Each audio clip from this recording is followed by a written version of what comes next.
অর্ধ পৃথিবীর খলিফা কোরআনের পাগল ঘুরতেছে, দেখে মরুভূমির মধ্যে তাঁবু টাঙ্গায়া কে যেন কি পাক করতেছে, আর দুইটা বাচ্চা খালি মা মা বলে কাঁদতেছে। উমর ফারুক চিন্তায় পড়ে গেলেন, এত রাত্রে কি পাক করে বাচ্চাগুলা কান্দে। নিকটে গিয়ে বলতেছে, মা তুমি এমন কি করতেছো, তোমার বাচ্চাগুলা ক্ষুধার জ্বালায় কান্দে আর তুমি তাদের খাবার দাও না। উটের গোস্ত হলে বড় জোর 1 ঘন্টা লাগবে, দুম্বার গোস্ত হলে 8 ঘন্টায় সিদ্ধ হবে, গভীর রাত হলে এখনো সিদ্ধ হয় না, তুমি কেমন মা, তোমার কি দয়া নাই? মা কান্দার বলে, পথিক তুমি যে দিক দিয়ে যাচ্ছিলে সেই রাস্তা দিয়ে যাও, আমার বাড়ি হলে আমিন দেশে। আমি গতকাল মদিনার খলিফা ওমরের কাছে আইছিলাম, কিন্তু এত মানুষের ভিড় আমি ওমরের কাছে যাবার পারি নাই। আমার ক্ষুধার্ত সন্তানকে নিয়ে আমি মরুভূমির মধ্যে তাঁবু টাঙ্গায়া, আমার সন্তান যখন বারবার খাবার চাই, আমি পাতিলে পানি আর পাথর দিয়ে নিচে আগুন জ্বালায় সিদ্ধ করতেছি। আমার পাতিলের পাথর কোনোদিন সিদ্ধ হবে না। আমার সন্তানকে এত বেশি খিদা লাগছে, আমি মনে করেছিলাম ওরা এক সময় ঘুমায় যাবে। আমার মনে হয় আমার সন্তান 2টা রাত কাটাবার পারবে না। সঙ্গে সঙ্গে হযরত ওমর এক দৌড় বাইতুল মালের দরজায় গিয়ে বলে, আসলাম তাড়াতাড়ি 1 বস্তা খাবার আমার মাথায় উঠায় দে।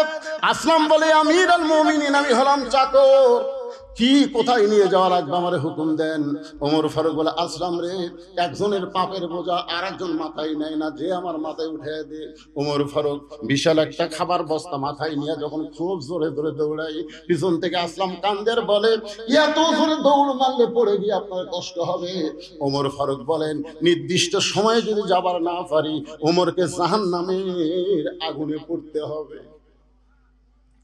এক দৌড়ে গিয়ে তাঁবুর পিছনে দাঁড়ায় বলে, মা রুটি আর হালুয়া তৈরি করো। বস্তার খাবার নেমা রুটি হালুয়া তৈরি করে যখন ওমর ফারুকের হাতে দেয়, ওমর ফারুক 2টা সন্তানকে 2 উড়ুর উপরে নিয়ে রুটি হালুয়া যখন মুখের মধ্যে দেয়, 2টা সন্তান মুখের দিকে ফেল ফেল করে তাকায় কান্দে, কে গো তুমি, বাবার দরদ নিয়ে আমাদের সামনে গভীর রাত্রে হাজির হয়েছো। মেয়েটা চিল্লায় বলে, পথিক উমর যদি মদিনার খলিফা না হইয়া তুমি যদি মদিনার খলিফা হইতো, তাহলে মদিনা আল্লাহর জান্নাত হয়ে যেত। আব্দুল্লাহ বলতেছে, রে নবীর সাহাবীরা, তোমরা সবাই যখন ঘুম পাড়ো, আমার বাবা তখন ঘুমায় না, গভীর রাত্রে আমার দরজায় গিয়ে ডাকতেছে, আব্দুল্লাহ আব্দুল্লাহ বলে ডাকতেছে। আমি আব্দুল্লাহ দরজা খুলে তাকায় দেখি আমার বাবার হাতে নতুন একটা কাপড়। আমি খুশি হয়ে বললাম, বাবা বাইতুল মাল থেকে একটা কাপড় আমারে দেওয়া হয়েছে, আবার গভীর রাত্রে আর একটা গোপনে আমারে দিবে রাইছেন। আসলে আমি খলিফার ছেলে তো, আমার একটা স্পেশাল একটা আমি পাইছি, আর একটা গভীর রাত্রে দিবে রাইছেন। এখনকার সামান্য নেতারা হলে তাদের সন্তানকে কিভাবে চলায়, চেয়ারম্যানের বেটা R15 চলাই, ধরে কোন কথা ঠিক কিনা? আগে ভ্যান গাড়ি চলে বেড়াতো, এখন R15 চলাই। তাহলে অর্ধ পৃথিবীর খলিফা আপনি। বাইতুল মাল থেকে একটা কাপড় আমি পাইছি, আর একটা গভীর রাত্রে আমার দিবে রাইছেন। সঙ্গে সঙ্গে হযরত ওমর আল্লাহর কোরআন থেকে তেলাওয়াত করতেছে, ইন্নাল্লাহা ইয়ামুরুকুম আন তুআদ্দুল আমানাতি ইলা আহলিহা ওয়া ইযা হাকামতুম বাইনান নাস আন তাহকুমু বিল আদল। আল্লাহু আকবার, আল্লাহু আকবার। 6 বছর ধরে আম বাগানে চাষ করছে, 6 বছর। এবার জ্যৈষ্ঠ মাসে দেখবার গাছে আম পাকছে কিনা, যা দেখে গাছের ডালে ছোট্ট একটা বাচ্চা পাক আম পাড়তেছে আর ব্যাগের মধ্যে তুলতেছে। বাগানের মালিক বলে, আমি খাইনি, আমার পরিবারের কেউ খাইনি, আর তুই আমার গাছে চড়ে আম পাড়তেছিস, তোর বাপক যা বিচার দেবো রে, এই তোর বাপক যা বিচার দেবো। ছেলে খালি মুচকে মুচকে হাসে। বাগানের মালিক বলে, হাসিস কেন? বলে, হাসার কারণ হলো আমার বাবা কোথায় যা বিচার দেবেন, আমার বাবা।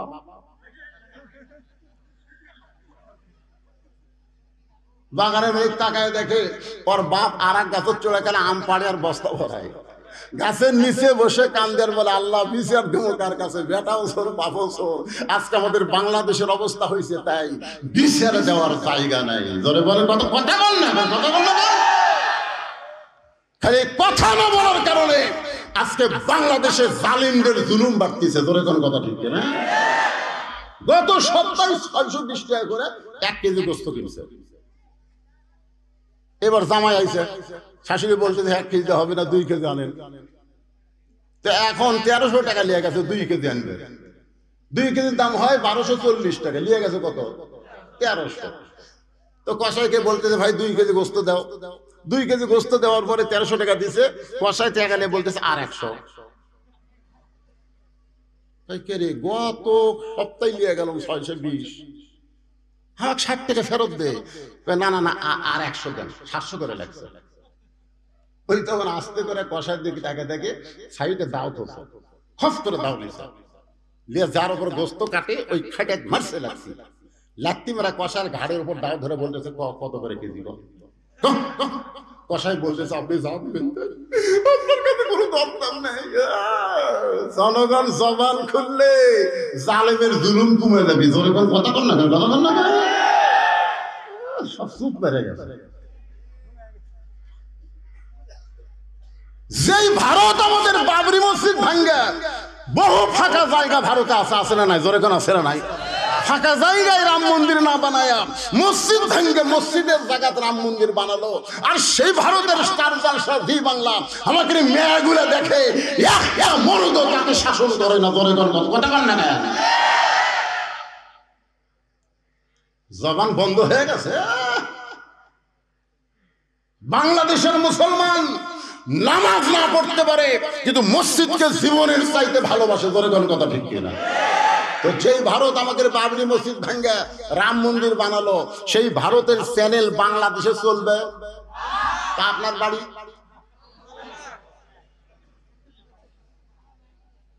এসার নামাজ পড়ে বাড়িতে গেছে, যা দেখে বউ যে ঘরত বসে আছে ঘর থেকে হরি হরি হরি হরি কি হরি হরি কি দেখে বউ জি বাংলা দেখতেছে। মারা লাগবে না খালি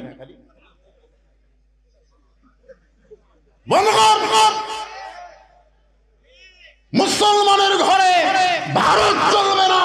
মুসলমান ভারতকে বয়কট ঘোষণা করলো। ধরে আমাদের কলিজা আগুন ধরে দিছে মসজিদের জন্য। শুধু মসজিদের জন্য 32,000 ফিলিস্তিনি শহীদ হয়ে গেছে। ধরে কোন কথা ঠিক কিনা? শুধু মসজিদের জন্য ছোট ছোট বাচ্চারা পর্যন্ত জীবন দিচ্ছে। বাইতুল মুকাদ্দাস আমাদের দখলে দিবি না, এই জীবন আমরা রাখবো না। আর শালা ভারতের আমাদের বাবরি মসজিদ ভাঙ্গা রাম মন্দির বানালো, আর আমাদের বউগুলা ওদের চ্যানেল দেখতেছে। এই ও শুনে কি হবে? আবার প্রজেক্টরের মাধ্যমে আমার দেখাচ্ছে।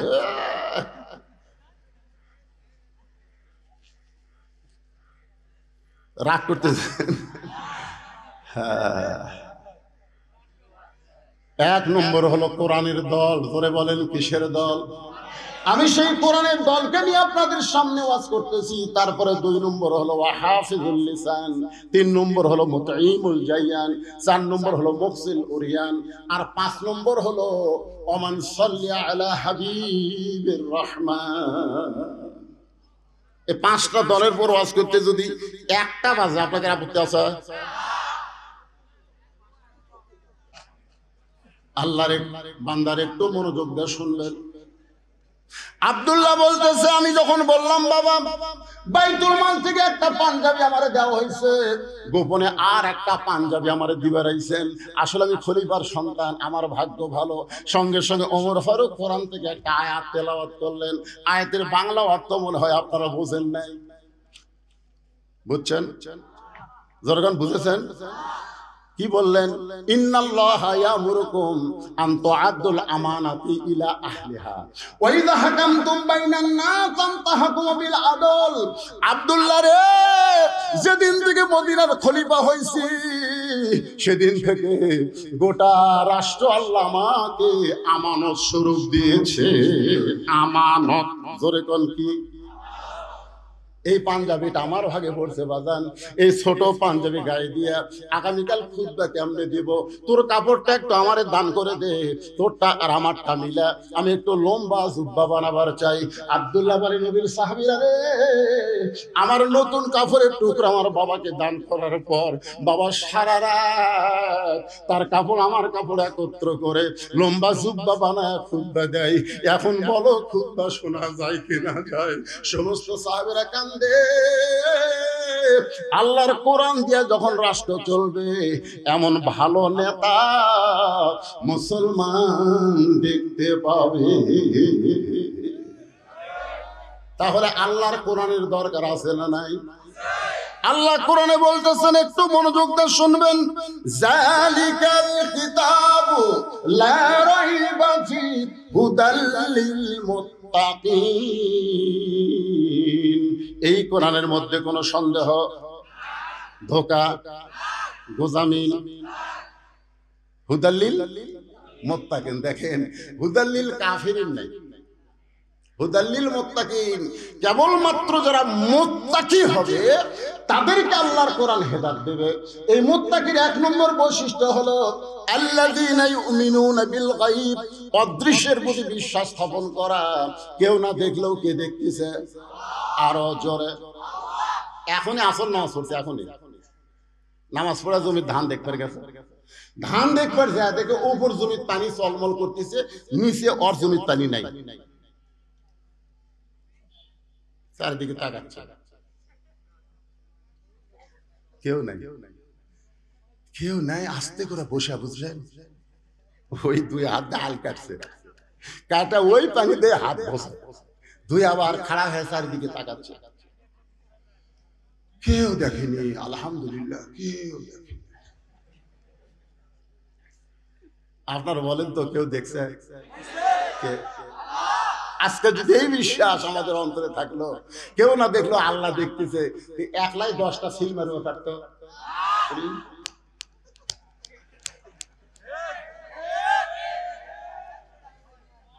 যারা একলাই 10টা করে সিল মারে, ওরা যদি হওয়া থেকে মরা পর্যন্ত কোরআনের মাহফিল ওয়াজ শুনে, এরা মুত্তাকি হবার পারবে না।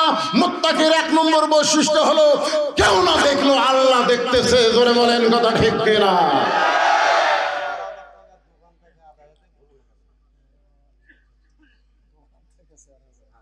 এরা টাকা ঠিক করে ফেলে দিছে। এ যারা দোকান দিয়েছে তোকে ছাড় দেন না,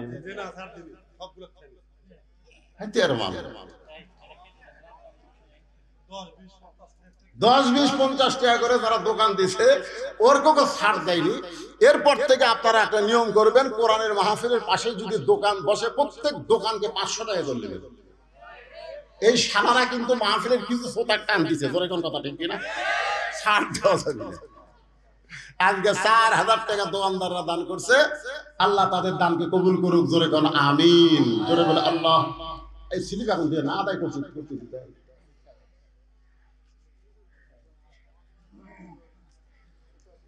যেভাবে জনগণ বসে থাকা ওয়াজ শুনতেছে এই গরমের মধ্যে, মনে হচ্ছে না রাত 12:30 বাজছে। কেবা মুরব্বী, ও চাচা, ও চাচা, আপনি কোথা উঠে গেলেন? বারে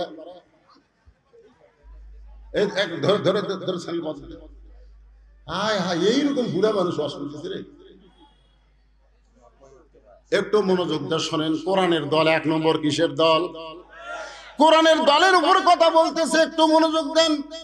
এরপর আল্লাহ বলতেছে আল্লাযীনা ইউমিনুনা বিল গায়ব। এরপরে বলা হচ্ছে ইয়াকিমুনাস সালাত, নামাজকে কায়েম করা লাগবে। নামাজ পড়লে হবে না, নামাজ কায়েম করা লাগবে। জোরে কোন কি করা লাগবে?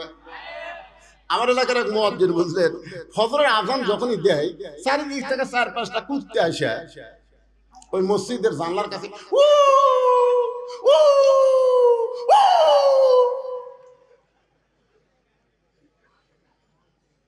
আমি চিন্তা করলাম, কিন্তু মুয়াজ্জিন আযান দেয়, কুত্তা করে বাজলো কা? একদিন আমি মুয়াজ্জিনকে বললাম, কে মুয়াজ্জিন ভাই, আপনাকে এখন সবচেয়ে বিরক্ত কে করতেছে? কয় হুজুর, 4-5টা কুত্তে হুজুর। এই এরা ঘুম পাড়ে, কিন্তু আমি যে আযান দেওয়া শুরু করি, তারা মসজিদের জানলার কাছে হু হু করে। আমি কইলাম, কি যদি করে ভাই? হুজুর আমি তো বুঝতে পারতেছি না। আমি মুয়াজ্জিনকে কানে কানে কইলাম, মুয়াজ্জিন আপনি সত্যি করে বলবেন, আল্লাহ কোরআনে বলেছেন ওয়ামান আহসানু কাওলাম মিম্মান দাআ ইলাল্লাহ ওয়া আমিলা সালিহান ওয়া ক্বালা ইন্নানি মিনাল মুসলিমিন। আচ্ছা, আপনি যে আসসালাতু খায়রুম মিনান নাওম বলতেছেন ফজরের আজানে, আপনার বেটা নামাজ পড়ে? মুয়াজ্জিন বলতেছে, হুজুর আমার 3টা আগে আছে, এক শালা নামাজ পড়ে না। আমি বললাম এই জন্য কুত্তা লোকমা দিছে যে তুমি আজান দাও, তোমার বেটারাই নামাজ পড়ে না। ওয়াকিমুস সালাত মানে কি? শুধু মুয়াজ্জিন নামাজ পড়লে হবে না, মুয়াজ্জিনের 14 গোষ্ঠী নামাজ কায়েম করা লাগবে। ধরে কথা কন না কেন? মুমিনদের 2 নম্বর বৈশিষ্ট্য হলো নামাজ কায়েম করতে হবে। বর্তমান প্রধানমন্ত্রী 564টা মসজিদ বানা দিছে, আলহামদুলিল্লাহ। কোন আপনাদের মানদাত আছে না? নাই নাই। আচ্ছা হচ্ছে তো, হবে না? এই মসজিদের নাম কি? মডেল মসজিদ। জোরে বলেন নাম কি? এক নেতা আমারে কয়, হুজুর আপনারা বক্তারা আমাদের প্রধানমন্ত্রীর কোনো সুনামি করেন না। প্রধানমন্ত্রী 564টা মসজিদ বানায় দিচ্ছে, সেই প্রধানমন্ত্রীর নামে কিছুই বলেন না। আমি বললাম প্রধানমন্ত্রী 564 কেন, 5 লক্ষ মসজিদ বানায় দিলেও কোনো লাভ হবে না। কারণ মসজিদ বানানোর জন্য আল্লাহ প্রধানমন্ত্রী বানায়নি, আল্লাহ নামাজ কায়েমের জন্য প্রধানমন্ত্রী বানাছে। আল্লাহ কোরআনে বলেছেন আল্লাযীনা ইম্মাক্কান্নাহুম ফিল আরদ, মুসলমানের মধ্যে কাউকে যখন ক্ষমতার চেয়ার দেওয়া হয়, তার 1 নম্বর কাম হলো পদ্মা সেতু নির্মাণ করা, 1 নম্বর কাম হলো 4 লাইন রাস্তা করা, 1 নম্বর কাজ হলো 564 মসজিদ করা। এগুলা সবই কাজ, তবে 1 নম্বর কাজ হলো নামাজ কায়েম করা। আজকে যদি প্রধানমন্ত্রী ঘোষণা করে যে করোনার সময় কি করলো পুলিশেরা, মুখত খালি মাস্ক না থাকলে কি করতো মনে আছে আপনাকে? আমি একটা মৌলানা মানুষ, আমার মুখত মাস্ক নাই, 5,000 টাকা জরিমানা। আপনারা দেখেননি, ফেসবুকে দিছিল। হ্যাঁ, মানে আমারটা এই জন্যই করছে যে আপনি একটা মৌলানা হয়ে মুখত মাস্ক পরেননি, এই রাগের ছবি। আসলে 200 টাকা জরিমানা, কিন্তু আমার 5,000 করছে। আপনারা বলেন প্রধানমন্ত্রী যদি ঘোষণা করে, শুধু মডেল মসজিদ নয়, মডেল মসজিদে মুয়াজ্জিন যখন আজান দিবে, ওই আজান দেওয়ার সাথে সাথে মুসলমান দাবি করে মসজিদের মধ্যে ঢোকে না, ওদের পাছার কাপড় খুলে 5টা করে ব্যাগ। এই আইন যদি প্রধানমন্ত্রী চালু করে দেয়, আপনারা বলেন তো আমাকে যুবকেরা আজান দেওয়ার পরে বেড়ে ঘুরবি? আমাদের যুবকেরা যদি 5 ওয়াক্ত নামাজ পড়তো, তাহলে আপনারা বলেন তো যুবকদের চরিত্র কেমন হতো? কে বলেছে? এজরকন কে বলেছে? আল্লাহ বলেছেন ইন্নাস সালাতা তানহা আনিল ফাহশাই ওয়াল মুনকার। একমাত্র নামাজই পারে মানুষকে যাবতীয় খারাপি থেকে বাঁচায় দিতে। এরা কিন্তু রাত 1টার পরে সবাই যখন ঘুমায় যায়, বাপ মা ঘুমাইছে, জানলা দরজা বন্ধ করে 4G মোবাইল ওয়াইফাই দেওয়া আছে, এখন অশ্লীল ভিডিও বার করে। যদি নামাজ পড়তো, সেই যুবক কোনোদিন মেসির সাপোর্টার হতো না। যে ব্যক্তি 5 ওয়াক্ত নামাজ পড়ে, সেই যুবক কোনোদিন নেইমারের সাপোর্টার হতো না। যেই যুবক 5 ওয়াক্ত নামাজ পড়ে, সে কোনোদিন আর্জেন্টিনার পতাকা টাঙ্গাতো না। জোরে কোন কথা ঠিক কি না? আপনার এলাকার একটা যুবক আপনি বার করেন, যে যুবক 5 ওয়াক্ত নামাজ জামাতে পড়ে, ওই আবার আর্জেন্টিনার জার্সি গাউট দেয়, একটা বার করেন। তাহলে আল্লাহর কোরআন সত্য না মিথ্যা? আল্লাহর কোরআন বলতেছে ইন্নাস সালাতা তানহা আনিল ফাহশাই ওয়াল মুনকার, একমাত্র নামাজই পারে মানুষকে যাবতীয় খারাপি থেকে বাঁচায় দিতে। কোরআনের দল সম্পর্কে অনেক সময় বললাম, এবার 2 নম্বর দল হলো ওয়া হাফিজুল লিসান, জবানকে সংযত করা। এখন 3 জন একত্রে চা খাওয়ার বসলে বসে করে, তুই কাক ভোট দিবি রে? এ মনোযোগ দিয়ে শুনবে। তা আপনাকে মার্কা বাড়াছে নাকি? মার্কা বাড়াছে? এখনো বাড়ায়নি। তো যাই হোক, ওই কবি না ভাই, আমি অক দিবার চাচ্ছি না, ওই কবি হামু তাই। আল্লাহ রাসূল বলতেছে 2 নম্বর জান্নাতি দল হলো যারা নিজের জবানকে সংযত করবে। এখন একটা গান ভাইরাল হয়েছে, একজন মানুষ হইয়া তুমি কয়জনকে বিলাও মন, মুখে তোমার ভালোবাসা অন্তর কয়লার মতন, একজন মানুষ হইয়া তুমি কয়জনকে বিলাও। তোমার জবান আছে বলে তুমি সব কিছু বলতে পারো না, জবান আছে বলে তুমি গীবত করতে পারবা না, পরনিন্দা করতে পারবা না। আল্লাহ রাসূল বলেছেন তোমার মুখের জবান আর দুই উরুর মাঝখান তুমি যদি হেফাজত করতে পারো, আমি আল্লাহ তোমাকে জান্নাতের জামিন হয়ে গেলাম। এই যে জবান সারাদিন ধরে মারছে, সারাদিন ধরে মারছে, তারপরে লা ইলাহা ইল্লাল্লাহ জবান থেকে সরাবার পারে নাই। সারা রাত বুকের উপর পাথর চাপা দিয়ে রাখছে, তারপরও জবানকে আল্লাহ ছাড়া অন্য কোনো দিকে ফিরাবার পারে নাই। সকালবেলা আবু জেহেল দেখে বুকের পাথর নিঃশ্বাসের সঙ্গে উঠতেছে আর ডাকতেছে। ওতবা সাহেবা বলে এত ওজনের পাথর দিলাম বেলালের বুকে, এরপরেও তো বেলাল ইল্লাল্লাহ লা ইলাহা ইল্লাল্লাহ বাদ দেয় নাই। আবু জেহেল বলতেছে তাহলে আর জিহ্বা টেনে বের করে জিহ্বার মধ্যে পেরেক মারা লাগবে। ও হাফিজুল লিসান, একটু মনোযোগ দিয়ে শুনবেন, মুখের জিহ্বা টেনে বের করে ওই জিহ্বার মধ্যে যখন পেরেক মারে, সেই সময় বাউল কাটা খেজুর কাটার চাইতো মোটা বেলালের জিহ্বা টেনে বের করে একে একে জিহ্বার মধ্যে কাটা ঢুকাই দিচ্ছে। এরপর বেলালের জবান ইল্লাল্লাহ আল্লাহ জিকির করতেছে। মুসলমানের দরজা আবু বকর বেলালকে 1000 আশরাফি দিয়ে কিনে যখন নবীর কাছে নিয়ে যায়, আল্লাহ নবী তাকায় দেখে বেলালের জিহ্বা মুখ থেকে অনেক বড় বের হয়ে গেছে। নবী টেনে টেনে কাটাগুলো বের করে বেলালের জিহ্বার আগায় একটা চুমা খায়, সঙ্গে সঙ্গে জিহ্বাটা পূর্বের মতো হইয়া বেলালের মুখের মধ্যে যখন ঢুকে যায়, আল্লাহ নবী বলে বেলাল রে, তোমার জন্য আল্লাহ কোরআনের আয়াত নাজিল করেছে। আল্লাহ বলেছেন ইন্নাল্লাযীনা ক্বালু রাব্বুনাল্লাহু সুম্মা ইসতাকামু তাতানাজ্জালু আলাইহিমুল মালায়েকা আল্লা তাখাফু ওয়া লা তাহজানু ওয়া আবশিরু বিল জান্নাহ। বেলাল রে, দুনিয়া থেকে বিদায় নেওয়ার সাথে সাথে আল্লাহ তোমার জন্য 8টা জান্নাতের দরজা খুলে দিবে। বেলালের চোখ দিয়ে দর দর করে পানি পড়ে। রাসূল বলে বেলাল সুবহানাল্লাহ কও। বেলাল কয় হুজুর মরে গেলে আল্লাহ জান্নাত দিবে। এত কষ্ট করে জবানকে হেফাজত করলাম, ওই কাফেরদের কথা না শুনে আল্লাহর জিকির করলাম, এর বিনিময়ে কি আল্লাহ দুনিয়াতে আমারে কিছুই দিবে না? রাসূল বলে বেলাল তুমি কি চাও? বেলাল বলে গোপনে আল্লাহ জিকির করার পরে এত কষ্ট যারা আমাকে দিল, সে আল্লাহু আকবার জোরে জোরে আমি বলবার চাই। রাসূল বেলালের কপালে চুম্বন দিয়ে বলে বেলাল রে, মক্কায় আল্লাহ জোরে বলার পরিবেশ নাই, যেদিন জোরে বলার পরিবেশ হবে সেই দিন সবার আগে তুমি আল্লাহু আকবার জোরে মুয়াজ্জিন হয়ে আযান দিবে। আজকে আমরা সেই জবানকে সাইজ করার জন্য একবার তাকবীর দেওয়া লাগবে। পারবেন ভাই? গলা খাকারি দেন। লিল্লাহি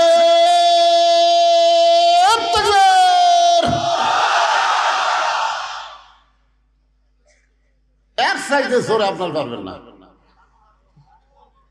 এরা দেয়নি নাকি?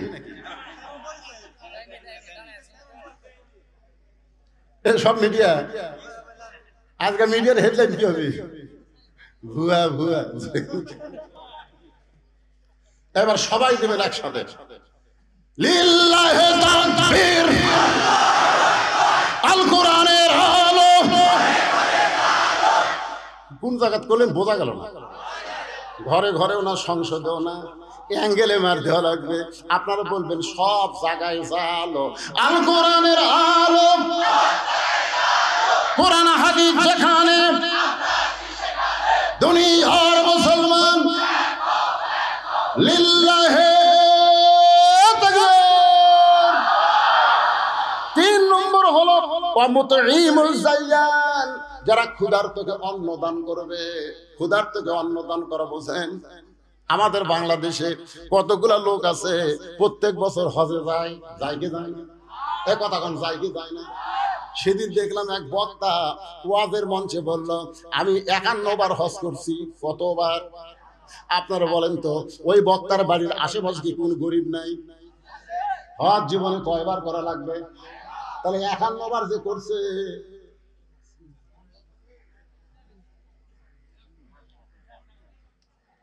এ হাসেন কেন? মুতিমুল দাইয়ান, একটু মনোযোগ দিয়ে শোনেন। তোমার জীবনে একবার হজ করলে হজের ফরজ আদায় হবে। তুমি 51 বার করলে তার মানে তোমার বাড়ির আশেপাশে কোনো গরিব নাই, তোমার বাড়ির আশেপাশে কোনো বিধবা নাই, তোমার বাড়ির আশেপাশে কোনো ইতিম নাই। রবি ইবনে সুলাইমান হজ করতে যাবেন, ওরা 10 জন। জোরে কোন কয়জন? রবি ইবনে সুলাইমান দূরের এক আত্মীয়ের বাড়িতে দোয়া নিয়ে আসার সময় গভীর রাত্রে তাকায় দেখে রাস্তার পাশে কে যেন কি করতেছে। একটু নিকটে গিয়ে দেখে একটা মহিলা মরা গাদার গা থেকে গোস্ত কাটতেছে আর টোপলা বাঁধতেছে। রবি ইবনে সুলাইমান চিন্তায় পড়ে গেল, তাকে তো গাদা খাওয়া হারাম, তারপরে মরা গাদার গোস্ত কাটতেছে। এই মহিলার অবশ্যই খারাপ মহিলা, কোন হোটেলের সঙ্গে হয়তো যোগাযোগ রেখেছে, এই মরা গাদার গোস্ত দেয়, সেইটা পাক করে হোটেল আলো হয়তো মানুষদেরকে খাওয়ায়। দেখি মেয়েটা কোথায় যায়। রবি ইবনে সুলাইমান নিজের বাড়িতে গভীর রাত্রে না গিয়া ওই মেয়েটার পিছনে পিছনে নিরাপদ দূরত্ব বজায় রেখে রাস্তা নিল। মেয়েটা একটা ভাঙ্গা বাড়ির মধ্যে ঢোকার সঙ্গে সঙ্গে দুইটা মেয়ে কাঁদতেছে আর বলতেছে, মা আর ক্ষুধার জ্বালায় পারতেছে না, মা তাড়াতাড়ি আমাদের খাবার দাও। মা বলতেছে, এই দেখো গোস্ত আনছি, এই গোস্ত সিদ্ধ করে তোমরা খাও, আল্লাহর শুকরিয়া আদায় করো। রবি ইবনে সুলাইমান চমকে যায়, নিজের মা হইয়া মেয়েদেরকে মরা গাদার গোস্ত দিয়ে বলতেছে সিদ্ধ করে খাও, আল্লাহর শুকরিয়া আদায় করো।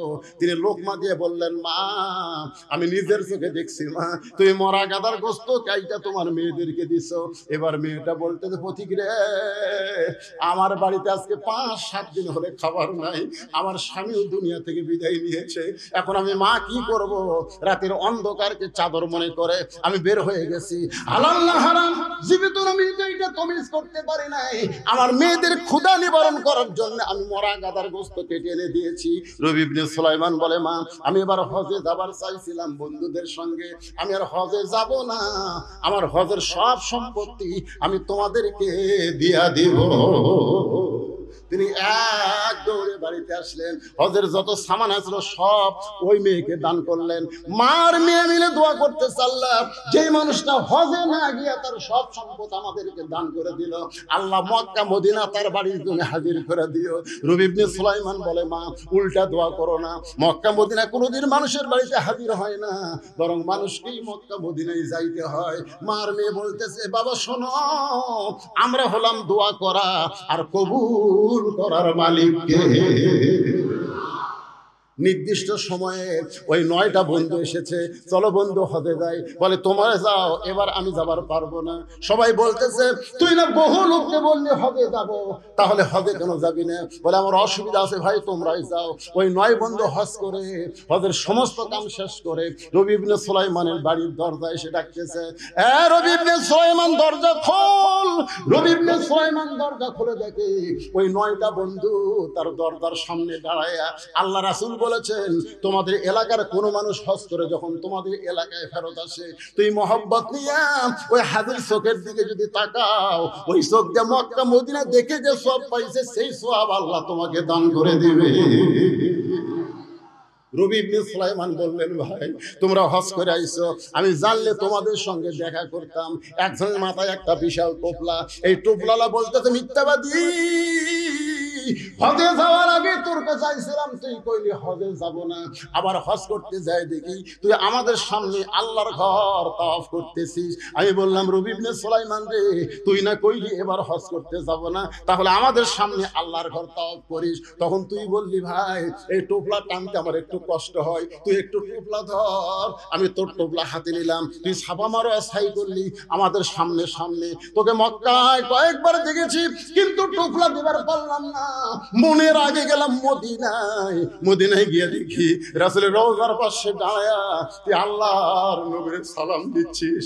আমরা টোপলা তোকে দিবার চাইলাম, কিন্তু তুই যেন কোথায় হারিয়ে গেলি রে মিথ্যাবাদী। একসঙ্গে হজে যাবার চাইছিলাম, একসঙ্গে গেলি না, তাওয়াফ করার সময় আমার টোপলা দিলি। আমরা নয়টা বন্ধু কয়েকবার তোকে দেখলাম, আমাদের দেখা দিলি কিন্তু আমাদের সঙ্গে না এসা আগেই বাড়িতে এসে দরজা বন্ধ করে দিছিস। তোর টোপলা তুই নে, তুই হলি মিথ্যাবাদী, তুই মুনাফিক। 9টা বন্ধু টোপলা দিয়ে যখন চইলা যায়, রবি ইবনে সুলাইমান টোপলা নিয়ে কান্দার বলে আল্লাহ আমি তো হজে যাইনি, আল্লাহ আমি তো হজে যাইনি। আমার বন্ধুরা কেমন করে এমন কথা বলতেছে, এইটা কিসের টোপলা গো আল্লাহ? আমার মুনাফিক মিথ্যাবাদী বলে গেল। আমি জীবনে এমন কি অপরাধ করলাম গো আল্লাহ? কানতে কানতে যখন বেহুশ হয়ে পড়ে যায়, এমন সময় আল্লাহর নবী রবি ইবনে সুলাইমানের মাথায় হাত দিয়ে বলে, রে রবি ইবনে সুলাইমান কান্দিস না, ওই অনাথ এতিমকে তোর হজের সমুদ্র সম্পদ দান করার কারণে একজন ফেরেশতাকে তোর চেহারায় রবি ইবনে সুলাইমান বানায়া আল্লাহ তোর নামে হজ করায়া নিছে। রবি ইবনে সুলাইমান বলে, রাসূলুল্লাহ বুঝতে পারলাম আল্লাহ তাআলা একজন ফেরেশতাকে দিয়ে আমার নামে হজ করায় নিছে, আপনার রওজা জিয়ারত করায় নিছে, কিন্তু এক বন্ধু এই যে টোপলা দিয়ে গেল, এটা কিসের টোপলা গো? নবী জানতে চাই। সঙ্গে সঙ্গে নবী কোরআনের আয়াত তেলাওয়াত করলেন, ওয়া মা তুনফিকু মিন শাইইন ফি সাবিলিল্লাহি ওয়াফা ইলাইকুম ওয়া আনতুম লা তুজলামুন। আয়াত দিয়ে নবী বুঝাই দিলেন টোপলার খবর, আয়াত দিয়ে বুঝাই দিলেন বাজান গমতে ইমুল জাইয়ান, ক্ষুধার্তকে অন্ন দান করার দরকার আছে না নাই? যারা ক্ষুধার্তকে অন্ন দান করে তাহলে তারা তাদের জন্য আল্লাহর জান্নাত আশা করে আছে। 3 নম্বর 4 নম্বর হলো মুকসিল উরিয়ান, যারা বস্ত্রহীনদেরকে বস্ত্র দান করে। এই যে কঠিন শীতের মধ্যে বস্ত্রহীনদেরকে যারা বস্ত্র দান করে, আল্লাহর জান্নাত তাদের জন্য আশা করে আছে। আর 5 নম্বর হলো ওমান সাল্লি আলা হাবিবির রহমান, নেকির চাইতে পাপ বেশি। ধাক্কায়া ধাক্কায়া জাহান্নামের ফেরেশতারা যখন জাহান্নামে নিয়ে যাবে, ওই সময় আমাদের নবী আমাদের সামনে দাঁড়িয়ে যাবে। ফেরেশতারা বলবে দাঁড়ায় লাভ নাই, নেকির চাইতে পাপ বেশি। আল্লাহ হুকুম করছে জাহান্নামে, আল্লাহ নবী কিছুই বলবেন না। ফেরেশতা জিবরাইল এসে সালাম দিয়ে বলবেন, ইয়া রাসূলুল্লাহ এর সামনে দাঁড়ায় কি করবে, এর নেকির চাইতে পাপ বেশি। এ কারণে আল্লাহ জাহান্নামে ঘোষণা করছে। আল্লাহ রাসূল তখন বলবেন, জিবরাইল আল্লাহ হাকিম হয়ে আমার উম্মতকে আসামি বানায় বিচার করেছে, আমি নবী উকিল সেখানে ছিলাম না। এই বিচার আল্লাহ করতে পারে, কিন্তু আমি নবী এই বিচার মানি না। আল্লাহ বলবে, জিবরাইল নবীকে বলো তার আপিলকে আমি গ্রহণ করলাম। আমাদেরকে আবার নিয়ে যাওয়া হয় মিজানের কাছে, নেকের পাপ ওজন করে দেখা যাবে নেকির চাইতে পাপ বেশি। আল্লাহ বলবেন, হাবিব দেখেন নেকির চাইতে পাপ বেশি, এখন কি উপায়? সঙ্গে সঙ্গে নবী, আমরা যে নবীর প্রতি দরুদ শরীফ পড়ি, এই দরুদ কিন্তু আমাদের আমল নামাও নাই, আল্লাহর কাছেও নাই। এই দরুদ চলে গেছে মদিনায়, সেই দরুদ গুলো নেকির পাল্লায় দেওয়া হবে, সঙ্গে সঙ্গে নেকির পাল্লার ওজন বেশি হবে। এখন ওই টোপলার মধ্যে কি আছে গুরুত্বপূর্ণ খবর কি আপনারা শুনতে চান? কারা কারা শুনবেন? একটু আল্লাহ হাত দেখেন দেখি। লিল্লাহি তাকবীর। আয়াতটা আরেকবার কই, তারপরে টোপলার খবর দিচ্ছি। ওমা তুনফিকু মিন শাইইন ফি সাবিলিল্লাহি ওয়াফা ইলাইকুম ওয়া আনতুম লা তুজলামুন। কেরে ওদিকে কথা বলে কেরে, ও যে একটা পুষ্কে সওয়াল দেখছেন, এত রাত চেতন আছে বাড়ি রে, তাকে যায়নি স্যার, এরা সিজার করা খেয়ে গেছে। আমার গ্রাম সম্পর্কে ভাবির ছেলে খালি কান্দে হুজুর। আমি আয়াতুল কুরসি দোয়া দূর যা আছে ভাই পুরা ফুঁক দিলাম, বাড়ির জায়গায় হুজুর আরো কান্দে।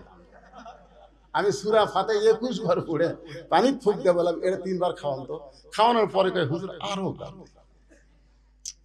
শেষ পর্যন্ত ওই মেয়েটা আমাকে কইল, হুজুর এখন আর দোয়া দূর দাম নাই হুজুর। আমি মনে খুবই কষ্ট, 2, 3, 5 পরে বললাম তোমার ছেলেকে এখনো ওই রকমের কান্দে কেন? না হুজুর আর কান্দেই না, বন্ধ হলো কেমনে? তোর বাপ একটা মোবাইল কিনে দিছে, যখনই কান্দে চালু করে দিই আর। আমি তখন বললাম, তুমি সত্যি করে কও তো, তোমার সন্তান কি নরমালে হচ্ছে না পেট কাটা হচ্ছে? তখন না হুজুর, নরমালে হয়নি, পেট কাটা। তো পেট কাটা সন্তান তো এরকম হবে, কারণ জন্মের আগেও ওরকম বার করছে। ভাই রে শোনেন, নরমালে প্রত্যেকটা মায়ের বাচ্চা হবে। আজ থেকে 20 বছর আগে সিজার আসলো, এ আপনারা কথা কন না কেন? তার বয়স 22 বছর, ওই সিজার। আমার দাদি কাছে তো টাইনা বার করতে তোর মাথা লম্বা হয়ে গেছে বলে, পরে মাথা থাবে থাবে আমরা গোল করছি। শোনেন, নরমালে সব বাচ্চাই হবে, সব বাচ্চাই নরমালে হবে, কিন্তু কতগুলো মায়ের ধৈর্য কম, তোর স্বামী নিয়ে যায় ডাক্তারের কাছে, ডাক্তার পরীক্ষা করে দেখে নরমালি হবে 2 দিন পর, কিন্তু ডাক্তারের টাকা দরকার। ডাক্তার বলতেছে পানি শুকে গেছে, একটু বেঁকা হয়ে আছে। তখন কয় তাহলে সিজারই করে। সিজার করে দেখে আর ঘুমই ভাঙে, কারণ 2 দিন পরে যাই হবি আর ঘুম ভাঙিছে। তখন পেটের মধ্যে বার করে এইরকম একটা ঘুরেন দেয়, যেই ঘুরেন দেয়, ঘুরে নিয়ে মাথা ঢাকি খায়, ওই যে ঢাকি খাওয়া খাসে ভাই, এখন মোবাইল ছাড়ার ভাত খায় না। তোর এখন কথা ঠিক না? এখন রাত বাজতেছে তো 5 মিনিট তুমি একটা, তাও ওই পুষকে ঘুরতেছে, তুই ওই কি?